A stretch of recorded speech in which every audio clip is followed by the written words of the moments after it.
The emerald pendant hit the marble floor, and the sound carried further than any voice in the room. Lauren's hand was still inside the bag. Grace's name was already a verdict. 6 people stood in the living room of Elijah Carter's mansion, and not one of them moved. Lauren held the open bag like a prosecutor presenting evidence, the empty velvet pouch dangling from her other hand. The necklace lay on the white marble, its green stone catching the light, like something ashamed to be seen.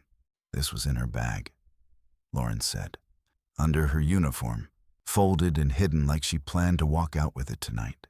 Grace Okafor stood 3 steps from the door, still wearing the gray cotton uniform she had ironed that morning. She looked at the necklace on the floor. She looked at the faces around her. Then she looked at Elijah. "I returned a ring worth more than that necklace and asked for nothing," Grace said. "You know who I am. Say it." Elijah Carter, 33 years old, founder of a technology company valued at more than he could spend in 3 lifetimes, stood behind the dining table and said nothing. Grace waited. 3 seconds. 5. The silence filled the room the way water fills a space nobody watches. "I asked you with my eyes," Grace said. "You answered with your silence." She walked out through the front door. Not the service exit. The front door, the one the guests used. The one with the iron handles and the wide stone steps. Behind her, Lauren set the bag down on the table and exhaled. In the kitchen doorway, Doris Achebe, the house cook of 9 years, stood with both hands pressed flat against her apron. Her fingers were trembling. She had seen Lauren leaving the service wing 20 minutes earlier, walking fast, carrying nothing visible. Doris had said nothing then. She said nothing now. Grace walked down the driveway, past the security booth, past the gate, and into the dark street that led to the bus stop. She did not cry. She did not run. She walked the way a person walks when the ground beneath them has just been pulled away, and the only dignity left is the rhythm of their own steps. 3 weeks earlier, she had walked in through the back. The employment agency on Auburn Avenue had a waiting room with 11 plastic chairs and a water cooler that hadn't worked since January. Grace Okafor sat in chair number 4, holding a folder with her resume, 2 reference letters, and a certificate from the administrative management program she had completed 4 years ago. She had managed the operations of a logistics company, 42 employees, 3 warehouses, daily coordination with suppliers across 4 states. She had built tracking systems from scratch, negotiated freight contracts, and once reorganized an entire distribution chain in 72 hours after a flood shut down a facility in Savannah. When the company closed, nobody called. The building was sold. The 42 employees whose schedules Grace had memorized, whose children's names she knew, they were erased. For 5 months, Grace applied to every administrative position she could find in Atlanta. Overqualified for entry level, underexperienced for management. Wrong industry, wrong timing, wrong everything. Her savings ran out in month 3. She moved into the guest room of a college friend, Neka, who worked 2 nursing shifts and never asked when Grace would leave. The agency offered her a position as a housekeeper in a private residence. Full-time, live-out. The pay was decent. The expectations were high. Grace looked at the job description. Cleaning, laundry, organization, service. She folded the paper, placed it in her folder, and said yes. Not because she wanted to clean someone else's house, because it was honest work. And she had watched her mother clean offices in Lagos for 15 years without ever once apologizing for it. The mansion sat on 4 acres in Buckhead, behind a stone wall lined with crepe myrtles. Grace arrived at 7 in the morning and entered through the service door at the side of the house. The kitchen smelled like fresh bread and black coffee. Doris Achebe was standing at the counter, slicing onions with the steady rhythm of someone who had performed the same task in the same place for almost a decade. She looked up, studied Grace the way cooks study new ingredients, and pointed to a hook on the wall. Uniform is there. Card is on the counter. Every door in this house knows who opened it and when. Don't lose the card. Don't forget to swipe. And don't take anything personally for the first 2 weeks. Grace picked up the card. Magnetic. Coded. She turned it over in her hand, recognizing the system, the same kind her logistics company had used. Every swipe logged, every door time-stamped. "Thank you," Grace said. "I won't lose it." Doris nodded. "The house has 6 staff. You'll learn the names. The one you need to know first is Ms. Sinclair. She manages the household. She's not the owner, but she lives here. Treat her instructions like they come from above." Before Grace could ask another question, Lauren Sinclair appeared in the kitchen doorway. 31 years old. Blonde hair pulled back, white silk blouse. She looked at Grace the way someone looks at furniture that has been placed in the wrong corner. "You're the new one." "Yes, ma'am. Grace Okafor. I don't need your full name.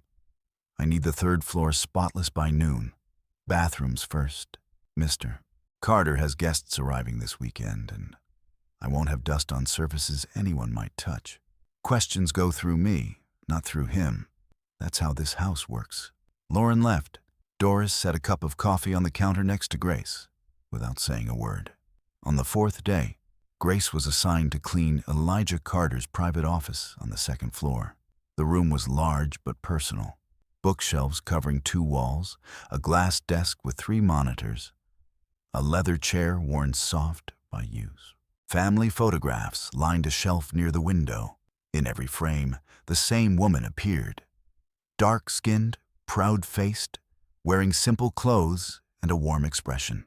In one photo, she stood in front of a small fabric shop, arms crossed, smiling like someone who owned more than what the camera could capture. Grace dusted the shelves, cleaned the glass surfaces, and moved the armchair to vacuum beneath it. When she shifted the bookcase slightly to reach the baseboard behind it, something small fell and rolled across the hardwood floor. A ring. Gold, simple, with a single small stone set into the band. It had been wedged between the bookcase and the wall, invisible unless someone moved the furniture. Grace picked it up, held it to the light. The gold was worn smooth by decades of daily wear. This was not a decorative piece. This was a ring someone had lived inside. She could have placed it on the desk. She could have handed it to Lauren. She could have dropped it in the lost and found box by the service entrance. Instead, she found Elijah Carter in the garden, sitting alone with a tablet and a glass of water, and handed it to him directly. "I found this behind the bookcase in your office," she said. "It looks like it matters." Elijah took the ring. His fingers closed around it the way hands close around something they thought was lost forever. He didn't speak for several seconds. When he did, his voice was lower than she expected. "This was my mother's. She wore it every day for 31 years. She died when I was 24, 3 months before the first investor believed in my company. She never saw the house. She never sat in this garden. She never knew any of this happened." He paused. "I thought I'd lost it during the renovation. I searched for weeks." Grace said nothing for a moment. Then, she saw the man. "That's more than the house." Elijah looked at her. Not the way an employer looks at staff. The way a person looks at someone who has just said something unexpectedly true. He reached into his pocket and took out his phone. "Let me send you something. A reward. 50,000 should... If I take pay for returning what matters to you, it becomes a transaction. And then it means nothing. The ring is back where it belongs. That's enough." She nodded once and walked back toward the house. Elijah watched her go, still holding his mother's ring in his closed fist. He had offered money to hundreds of people in his life. Not one of them had ever said no. Lauren noticed the change before she could name it. Elijah mentioned Grace at dinner, casually, almost accidentally. "The new housekeeper found my mother's ring. Behind the bookcase. I'd given up on it." He said it the way people mention weather. But Lauren had spent 2 years learning to read him. His voice carried something new. Not gratitude, recognition. She began watching Grace. Not obviously. Lauren was too careful for obvious. She adjusted Grace's schedule without notice, moved the 3rd floor cleaning from morning to afternoon, then back to morning the next day, then split it across 2 shifts with a gap that made completion nearly impossible. When Grace missed a deadline she could not have met, Lauren corrected her in front of another staff member. The guest bathroom on 3 still has watermarks on the mirror. I was reassigned to the 2nd floor at 11, ma'am. I hadn't reached. Explanations aren't results. Fix it. Grace fixed it. She fixed everything Lauren threw at her. And she did it without raising her voice, without complaining to anyone, without skipping a step. Doris watched from the kitchen, as she always did, and said nothing, as she always did. What Lauren could not see, because she was watching from the angle of threat, was what Doris could see from the angle of memory. Grace moved through the house the way Elijah's mother had moved through her fabric shop. Quiet, precise, proud in a way that didn't need an audience. Lauren knew that look. She had seen it in her own mirror 2 years ago, when she had first decided to become indispensable to a man who had everything. The difference was that Lauren had been performing. Grace was not performing anything, and that was more dangerous than any ambition Lauren could have fought. The conversations began the way water finds cracks in stone, without plan, without permission, and impossible to reverse once started. Elijah found Grace in the garden one evening, sitting on the bench near the magnolia tree, reading a book during her last 15 minutes before leaving. He hadn't planned to stop. He stopped. "What are you reading?" She held up the cover. "A History of the Great Migration. My grandmother was part of it," she said. "Alabama to Chicago. She never went back." Elijah sat down. He didn't ask permission. He sat the way people sit when a conversation has already started in their head, and they're just catching up with their body. "My mother came from Lagos," he said. "Worked in a garment factory for 9 years before she saved enough to open her own shop. 12 sewing machines in a room the size of this garden bench. Built everything from that. And you built from what she built? I built from her example. The money came from investors. The instinct came from watching her negotiate with fabric suppliers when I was 9. Grace smiled. Not a wide smile. A recognition. My company had 42 employees. I coordinated shipments across 4 states. When it closed, I couldn't get hired to answer phones. The resume scared people. Too much experience for the jobs that existed. Not enough connections for the jobs that mattered. And now you're cleaning my house. Now I'm cleaning your house. And it's honest work. I don't apologize for honest work. I wasn't asking you to. A silence that was not uncomfortable. The kind of silence that happens when 2 people realize they are speaking the same language for the first time. Days later, Elijah left a book from his library on the kitchen counter with a note. "Thought you'd like this. E. It was a book about the economics of West African trade routes." Doris saw it and smiled the private smile of a woman who had watched a boy grow into a man and was now watching that man fall toward something he didn't yet have a name for. Grace returned it 3 days later with her own note tucked inside. Chapter 7 changed how I see supply chains. But the author underestimates the cost of trust in informal markets. Page 214. He's never negotiated with a woman who remembers everything.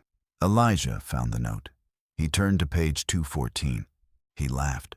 A real laugh. The kind that escaped before he could catch it. Doris heard it from the kitchen and thought, that is not the laugh of an employer. The second conversation in the garden happened 3 days later.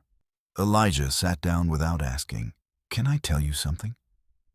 I hate the size of this place. My mother would have walked through every room and asked me who I was trying to impress. And what would you have told her? I don't know. I think I built it for the version of me that needed proof. And now I live in the proof, and I still feel like I'm trying to convince someone. Maybe you should stop convincing and start living.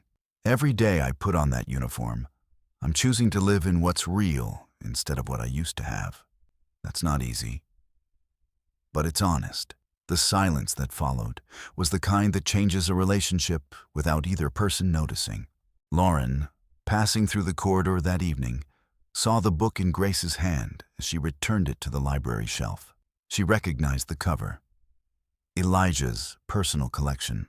She said nothing, but her jaw tightened in a way that Doris, watching from the kitchen, recognized as the beginning of something that would not end quietly. The schedule changes became more severe. 3 full floors in a single shift. Bathrooms, bedrooms, hallways, the formal dining room, and the library, all before 6. When Grace arrived in the morning, she would find new tasks already added to the board, tasks that had never existed before. Written in Lauren's precise handwriting. Guest towels in all bathrooms, fresh daily, silver in the dining room, polished before lunch. Windows on the south side, interior and exterior. Each task was individually reasonable. Together, they were a burial.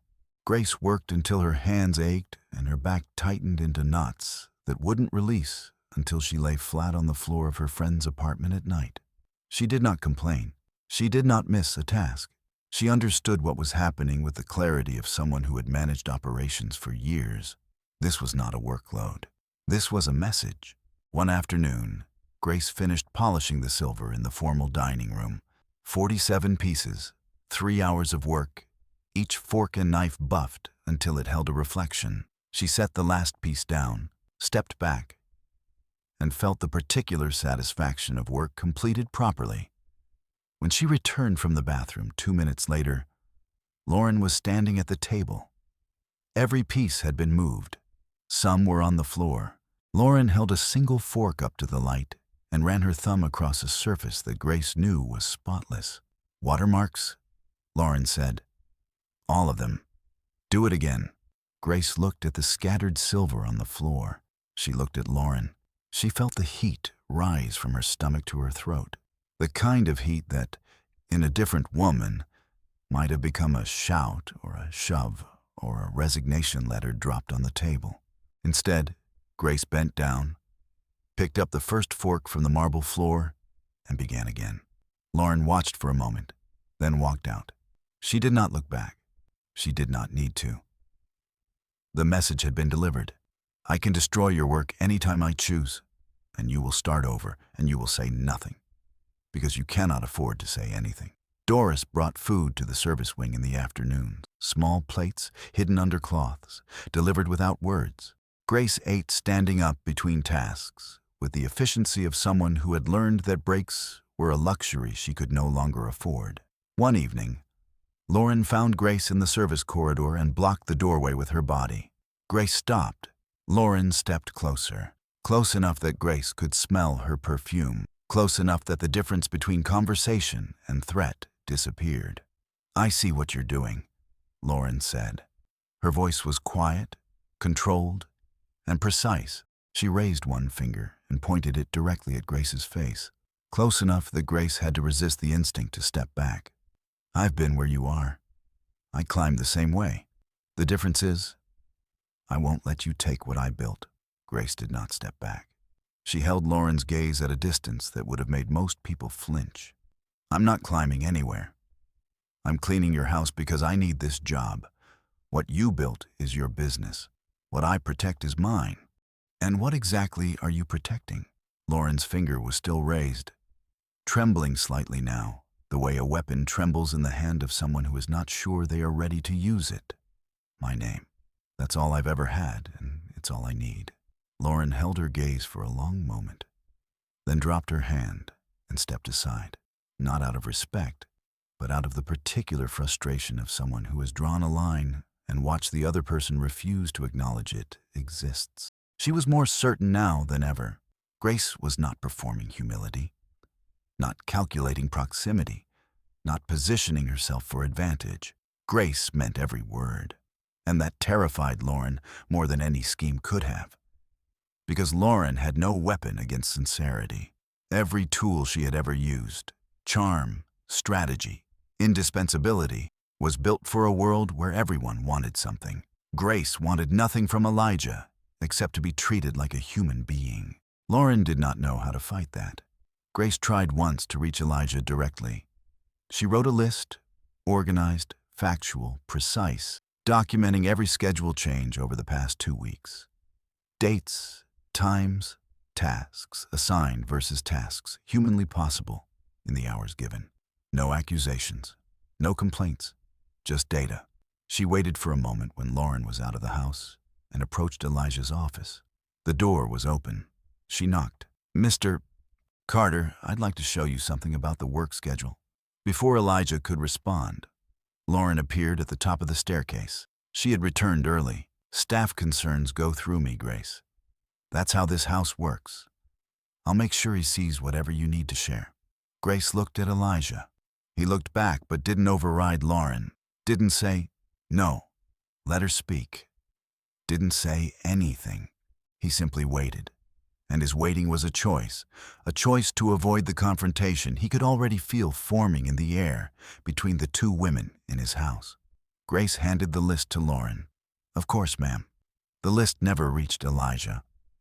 Grace knew it wouldn't, but she had learned something more valuable than any meeting could have provided. The channel between her and Elijah was controlled by Lauren, and Elijah allowed it. His avoidance was not cruelty. It was cowardice, and cowardice, Grace understood, could be just as damaging. Doris told Grace the truth on a Tuesday afternoon, in the pantry, with the door closed. She was an event planner. Minimum commissions, shared apartments.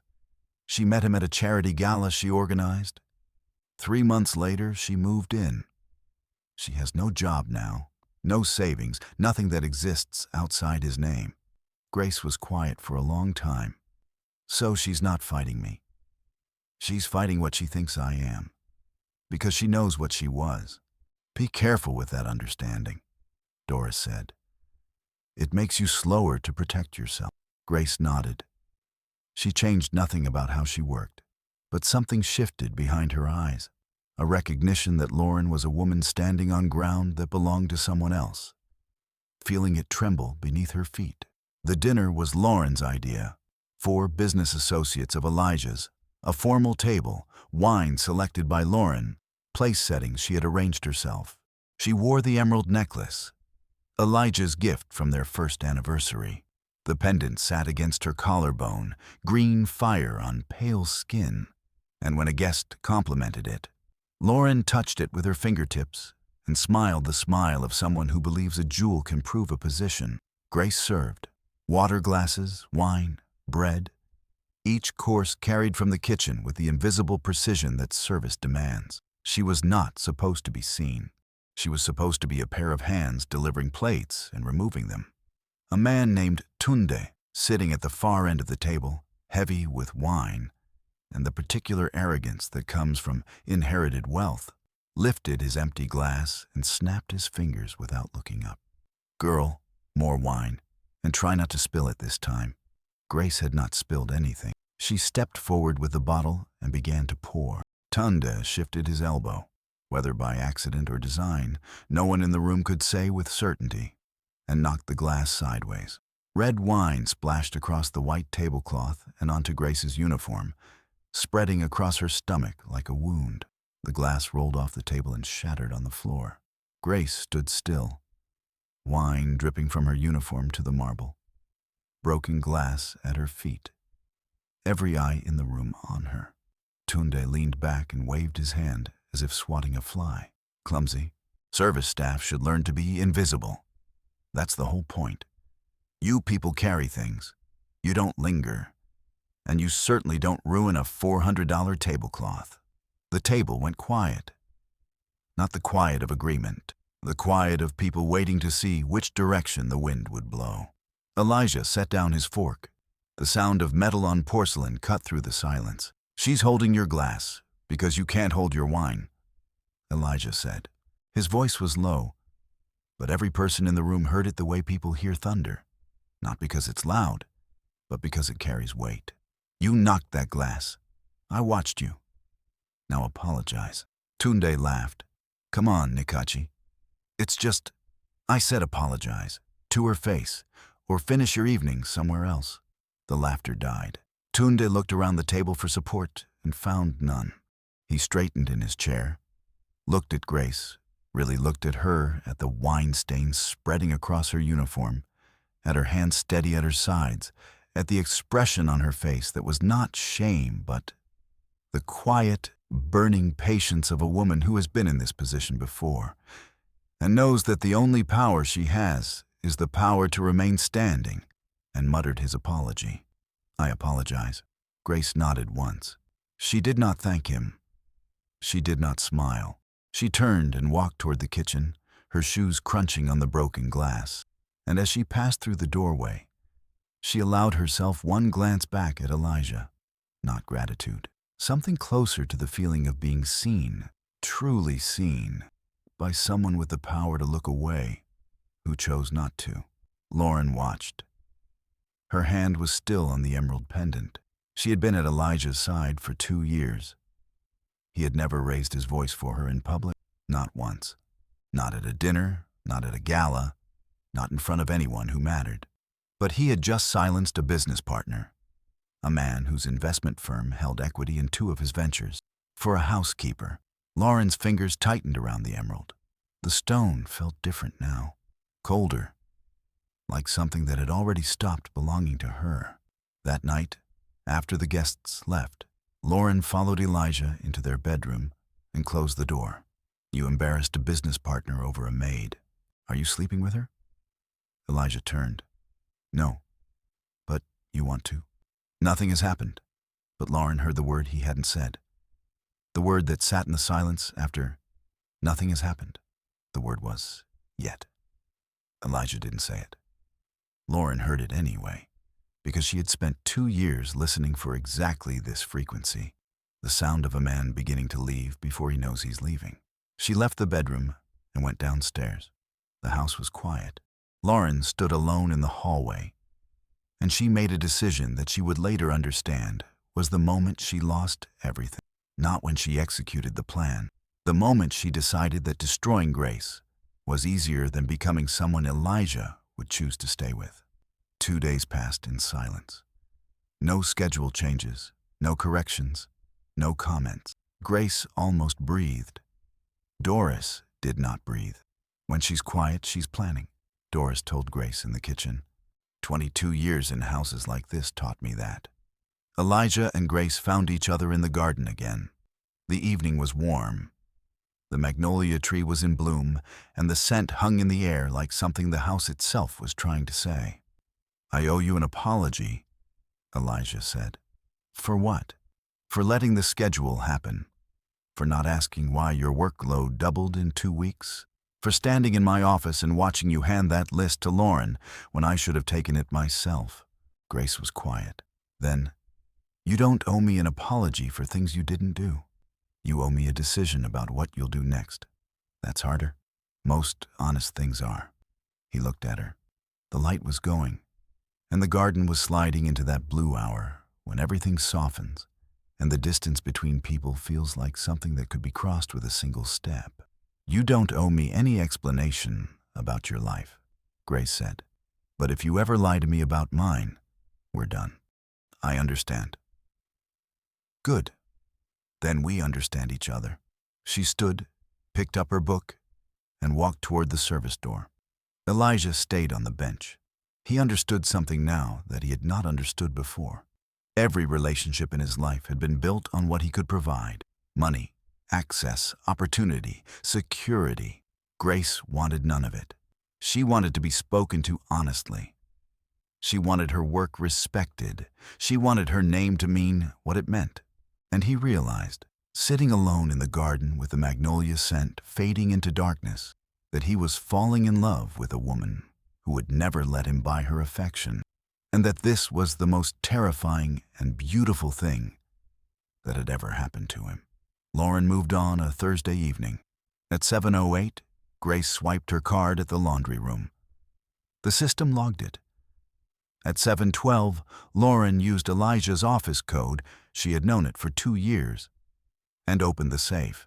She did not touch the ring. She reached into her pocket and removed the emerald necklace, the one Elijah had given her on their first anniversary. She held it for a moment. Then she closed the safe and walked downstairs. At 7:18, Lauren swiped her card at the service wing door. She entered the staff changing area, opened Grace's locker, unzipped the bag inside, and placed the emerald necklace at the bottom, beneath the folded spare uniform. She zipped the bag, closed the locker, left, Doris was walking from the kitchen toward the pantry when she saw Lauren emerging from the service wing corridor, walking fast, hands empty. Lauren didn't see her, or chose not to. Doris stopped. Something was wrong. Lauren had no reason to be in the service wing. Doris felt the knowledge settle in her chest like a weight, and she chose, out of 9 years of habit and survival, to carry it. 20 minutes later, Lauren's voice rang through the first floor. My necklace is missing. The emerald pendant. I want every bag searched. Now, Grace was called from the laundry. She entered the living room, still wearing her work gloves, soap residue on her forearms. 6 people were already gathered. 2 other staff members, 2 of Elijah's associates who had stayed for a late meeting, Lauren and Elijah himself, standing behind the dining table with his phone in his hand and his mouth closed. Lauren went straight to Grace's bag, not to anyone else's bag, not to the coat rack, not to the entryway, not to the kitchen. She crossed the room in 4 steps, picked up Grace's bag from the chair where it had been left during her shift, and unzipped it with a single sharp motion, the sound of the zipper cutting through the room like a knife drawn across fabric. She reached inside, dug beneath the folded uniform, and pulled out the emerald pendant. She held it up between 2 fingers, the green stone swinging in the light, and let it drop to the marble floor. The sound was small and enormous at the same time. It rang through the room the way a bell rings through a church, once, clearly and with finality. This was in her bag, Lauren said. Under her uniform, hidden like the thief she is. Grace stared at the necklace on the floor. She recognized it immediately. The pendant Lauren had worn at the dinner. She took 1 step toward it, and Lauren grabbed her arm. Not gently. Her fingers dug into Grace's forearm, pulling her forward, forcing her to stand directly over the necklace as if proximity to the evidence was the same as guilt. Don't touch it, Lauren said. Everyone in this room needs to see exactly where it was. Grace pulled her arm free. She did not stumble. She did not shout. She straightened her sleeve where Lauren's grip had wrinkled it, and she stood still. That is not mine, Grace said. I have never touched that necklace. I have never been near your jewelry. Lauren turned to the room, one arm extended toward Grace like a prosecutor pointing at the accused. She had access. She had opportunity. The evidence is on the floor.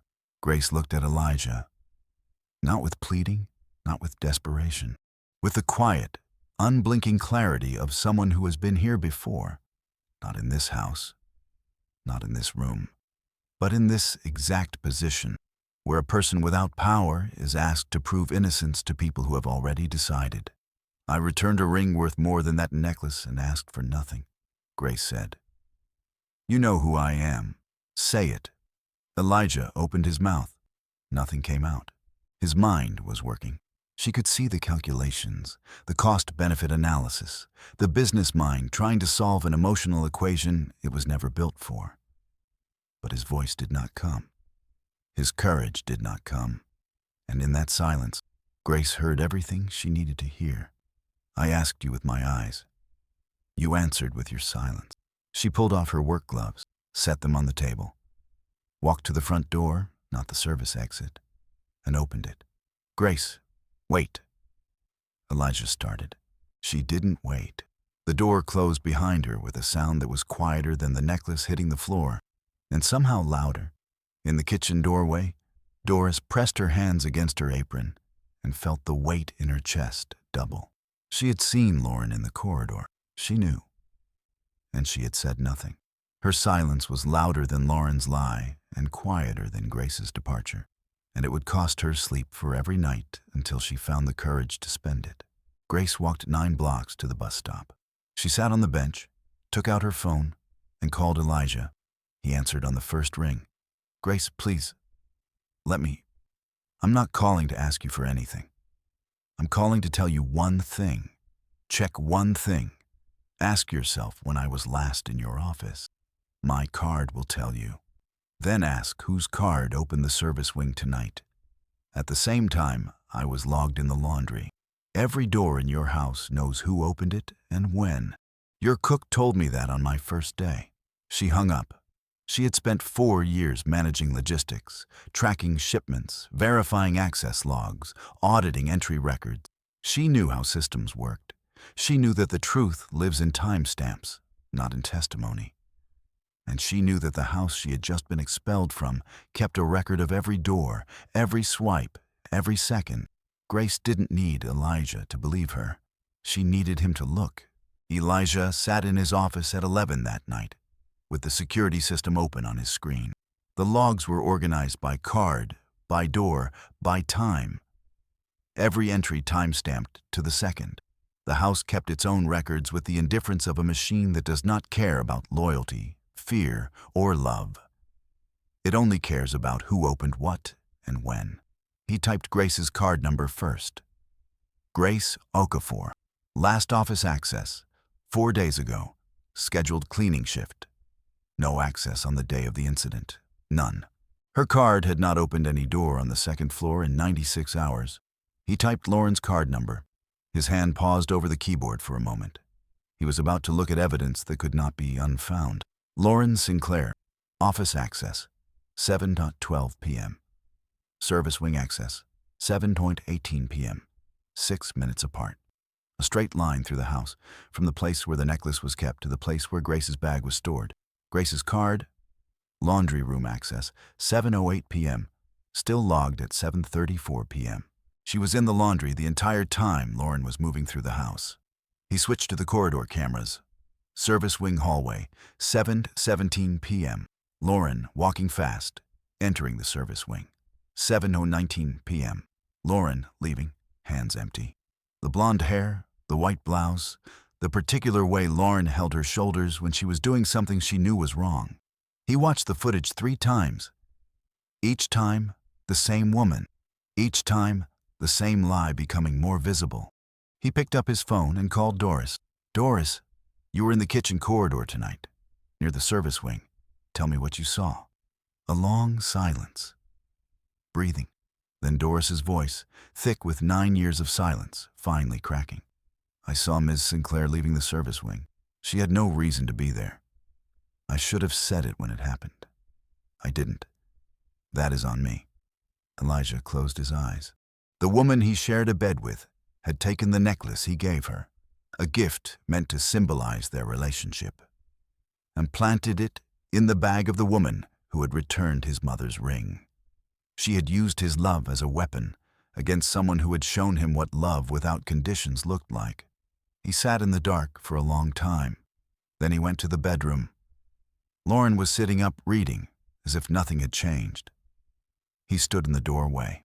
I know what you did. Lauren looked up. Her face didn't change immediately. She was too practiced for that. But her hands gave her away. They gripped the book tighter. I don't know what you mean. I mean your card opened my office at 7:12, and the service wing at 7:18. Grace was in the laundry the entire time. The camera shows you entering and leaving. Doris saw you. Lauren set the book down. Elijah, don't. He turned and walked back to his office. He didn't slam the door. He closed it with the careful precision of someone who understands that the loudest endings are the quiet ones. He called Grace. She didn't answer. He called again. Nothing. He drove to the address listed in her employment file, a small apartment in East Atlanta that belonged to a friend. He knocked. Grace opened the door. She was still in her work clothes. She hadn't changed. She had been sitting in the dark. I have the proof, he said. I know what happened. I know who moved the necklace. The logs, the camera, Doris, everything confirms it. Grace leaned against the doorframe. She did not invite him in.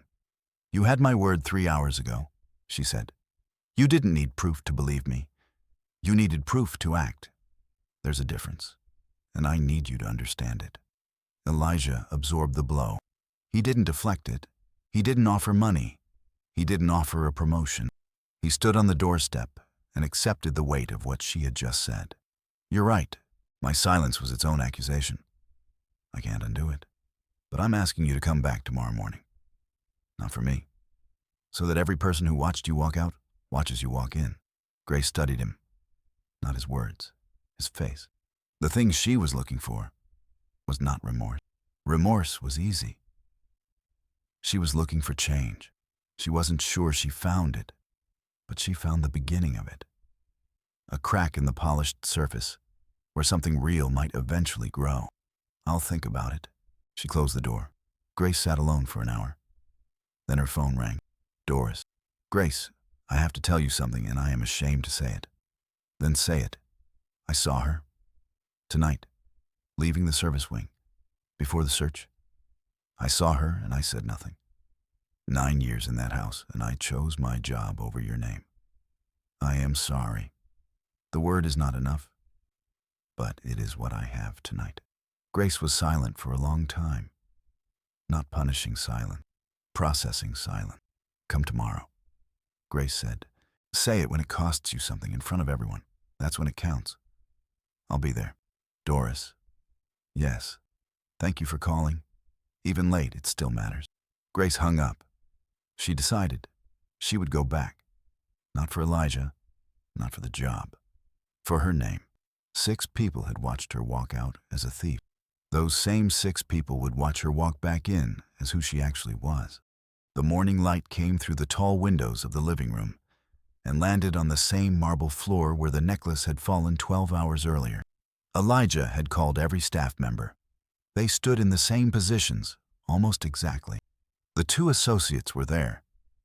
Doris was there, standing near the kitchen door, but this time in the room, not behind the threshold. Lauren came downstairs. She was dressed, composed, but her eyes moved quickly, counting faces, measuring the room, calculating. She saw the tablet in Elijah's hand and understood that the architecture of her plan had already been dismantled. What she did not yet understand was how completely. Then the front door opened. Grace walked in, not in uniform. In her own clothes, a dark blue blouse and pressed slacks. The outfit she had worn to her interview at the agency months ago. She entered through the front door, again, because the front door was the door for people who had nothing to hide. The room was silent. Elijah spoke first. Not loudly, not with anger. With the flat, careful tone of someone presenting evidence that he wished did not exist. Last night at 7:12, Lauren's access card opened my office. At 7:18, the same card opened the service wing. Grace's card was logged in the laundry from 7:08 to 7:34. The corridor camera confirms Lauren entering and leaving the service wing at those times. Grace never left the laundry. He turned the tablet to face the room. The log entries were visible. The timestamps were clear. The camera still showed Lauren's figure in the hallway. Lauren's composure held for 3 seconds, then 4. Then it began to fracture. I was checking something for the house. What were you checking? No answer. Doris stepped forward. Her voice was steady, but her hands were clasped together so tightly her knuckles had gone pale. I saw Miss Sinclair leaving the service wing last night. She had no reason to be there. I saw it, and I said nothing. That was my failure. I am correcting it now. Lauren turned to Grace.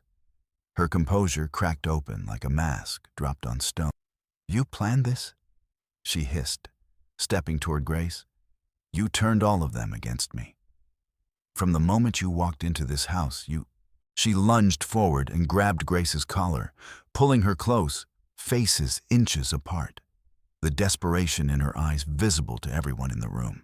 Marcus, the groundskeeper, stepped forward and separated them, one hand on Lauren's shoulder, firm but not rough. Lauren released the fabric and stumbled back, breathing hard, her hair falling from its careful arrangement, her polished surface shattered. Grace smoothed her collar. She did not raise her voice. She did not point. She spoke with the precision of a woman who had managed 42 employees in 3 warehouses and knew that clarity was the most powerful weapon a person without power could wield. I didn't plan anything. I cleaned your house.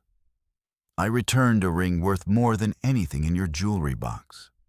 I refused a reward, and you took the necklace he gave you, the one you wore to prove you belonged here, and you put it in my bag to destroy the only thing I had left, my name.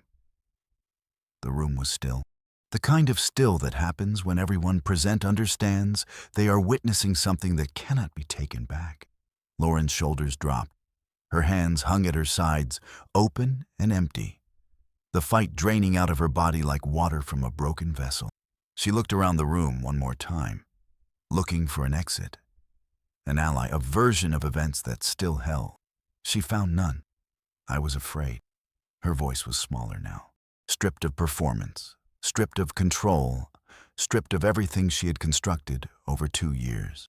Not the voice of the woman who had managed this house, the voice of the woman who had existed before this house, the event planner earning minimum commission, the girl from a shared apartment, the person who had built herself into someone else and was now watching that construction collapse from the inside. I saw what was happening between you. I saw the way he looked at you, the way he never looked at me. Not once, not in 2 years. And I was afraid of losing everything I had, because everything I had was him. You lost it, Elijah said, the moment you decided to use what I gave you as a weapon against her. Lauren looked at the emerald necklace, which sat on the side table where it had been placed after the search. She did not reach for it. She did not say another word. She walked upstairs. No one applauded. No one celebrated. The room held the weight of what had just happened. Not a victory, but a correction. A wrong identified, named, and placed where it belonged. Lauren packed that afternoon. 2 suitcases. The same 2 she had brought when she moved in 2 years earlier. She folded clothes with the mechanical precision of someone who has done this before. 2 years of silk blouses, designer shoes, the wardrobe of a woman who had dressed for a position rather than a life. It all fit into the same 2 suitcases. Elijah stood in the hallway. I'll make sure you have what you need to start over. An apartment for 3 months. But you can't stay here. Lauren zipped the second suitcase and stood. She did not argue. She did not plead. She did not perform the scene that a different woman might have performed. I know, Lauren said. And Grace, who was in the kitchen with Doris, heard something in Lauren's voice that sounded less like defeat and more like the deep, marrow-level exhaustion of someone who has spent 2 years holding a position that was never truly hers and was now, finally, setting it down. Lauren walked downstairs carrying both suitcases herself. She paused at the side table where the emerald necklace still lay. She looked at it the way a person looks at a photograph from a life they no longer live. She did not pick it up. She left it where it lay. She walked out through the front door, the same door Grace had walked through the night before. But where Grace had walked out with her name stolen and her dignity intact, Lauren walked out with her name exposed and her dignity in the 2 suitcases she was carrying. The emerald necklace remained on the side table. Nobody moved it. Nobody wanted it. A beautiful thing that had been turned into a weapon and could never go back to being only beautiful.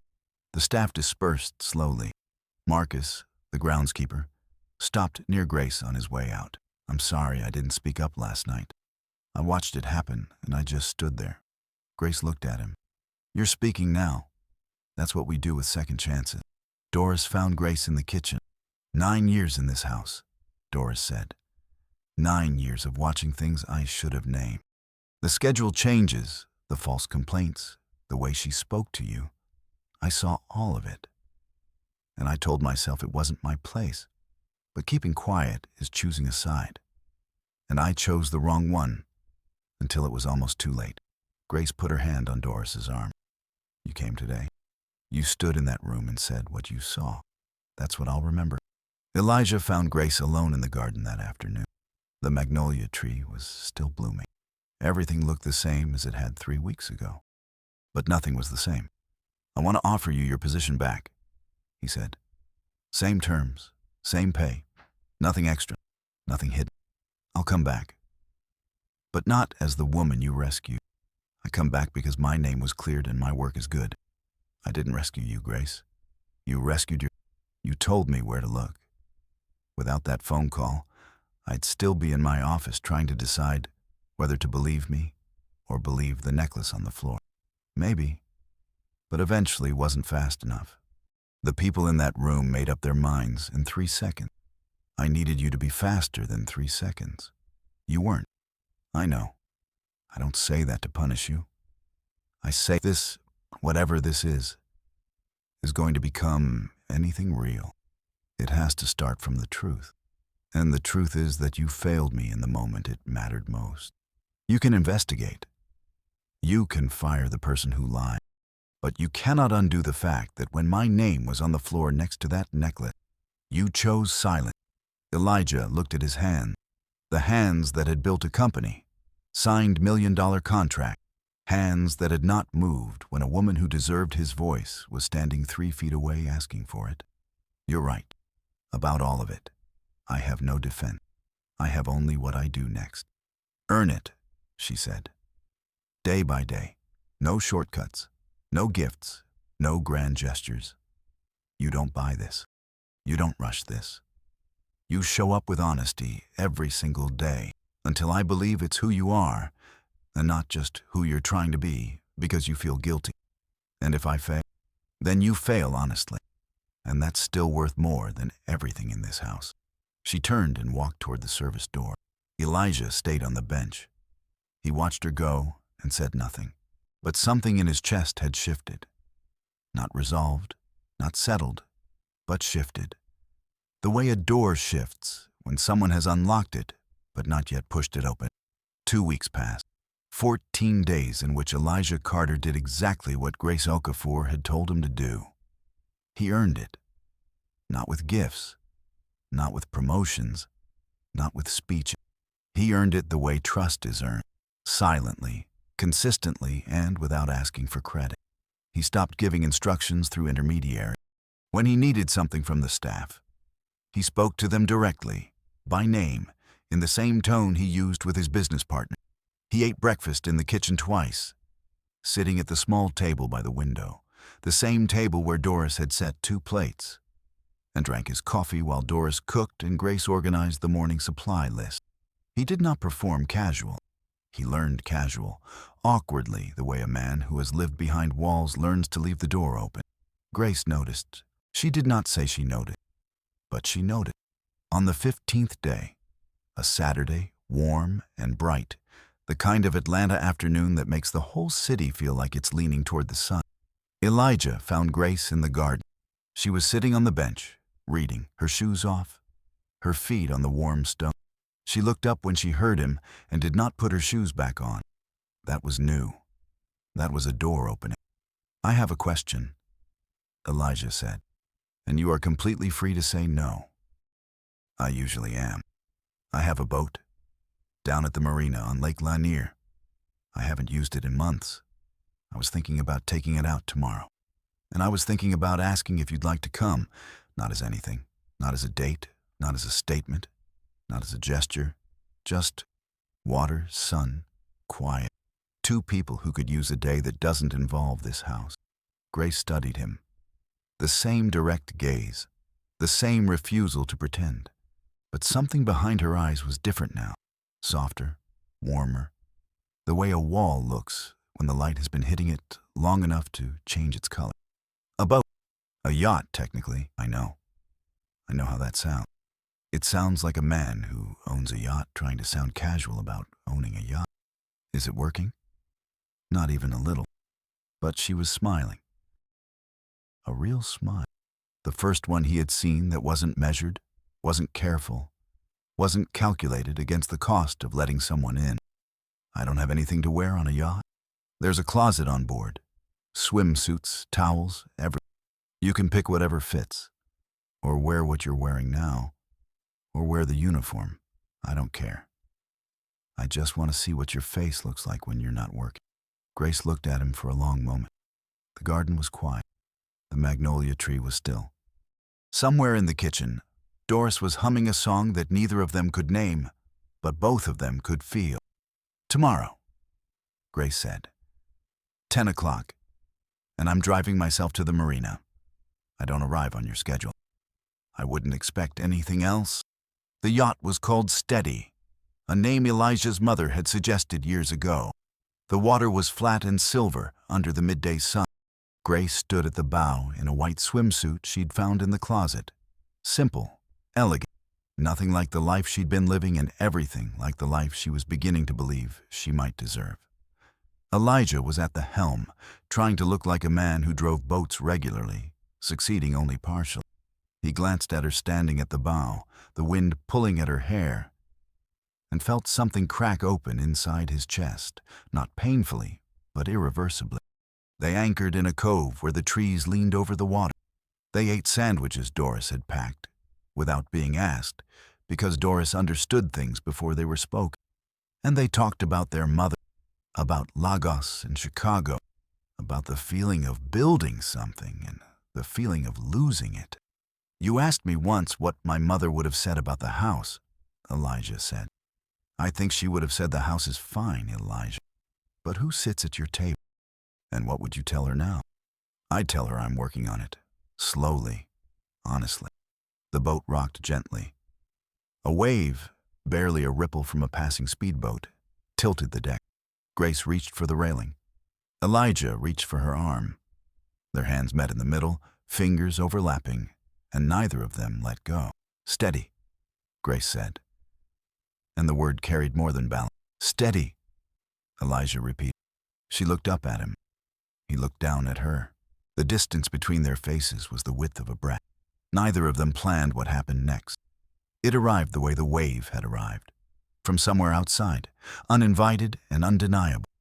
His lips touched hers, brief, soft, not a kiss that consumed, a kiss that asked, a kiss that said, "Is this real?" And her hand tightened on his, and that was the answer. They pulled apart. Grace exhaled. Elijah exhaled. The boat settled. "That wasn't on the itinerary?" Grace said. "I didn't have an itinerary." "Liar. You had the sandwiches packed." "Doris packed the sandwiches. Because you told her to. Because you planned this. Because you're a billionaire who owns a yacht called Steady, and you think I don't see through all of it. Do you?" Complete. She was smiling. The real smile. The one that cost nothing and meant everything. "And I'm still here." The afternoon stretched like something that didn't want to end. Grace leaned against the railing and felt, for the first time in months, like a woman whose future was not something she survived, but something she chose. Elijah stood beside her. Not behind. Not above. Beside. That evening, Elijah opened the desk drawer in his office and placed his mother's ring back inside. He looked at it for a long time. The worn gold, the small stone, the decades of daily wear pressed into the metal like a fingerprint left by a life fully lived. Grace appeared in the doorway. She was back in uniform, ready for the evening shift. She saw the ring in the drawer. "She doesn't need to prove anything anymore," Grace said. "Neither do you." Elijah closed the drawer. The ring rested in the dark, and for the first time since he'd found it behind the bookcase, it felt like it was exactly where it was supposed to be. Not lost, not searched for, not held up as evidence of any. Just rest, the way things rest when they've done their work. Grace walked through the house toward the service wing. She passed the corridor where Doris had stood, frozen the night before. She passed the living room where the necklace had fallen. She passed the garden door where the conversations had started. In the kitchen, Doris was at the counter. The same counter, the same knife, the same onion.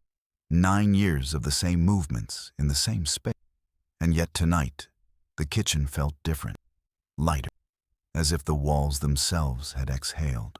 On the small table near the window, the table where staff ate when they had time, the table where Grace had eaten standing up, quickly, between tasks, half hidden behind the pantry door so Lauren wouldn't see her wasting seconds.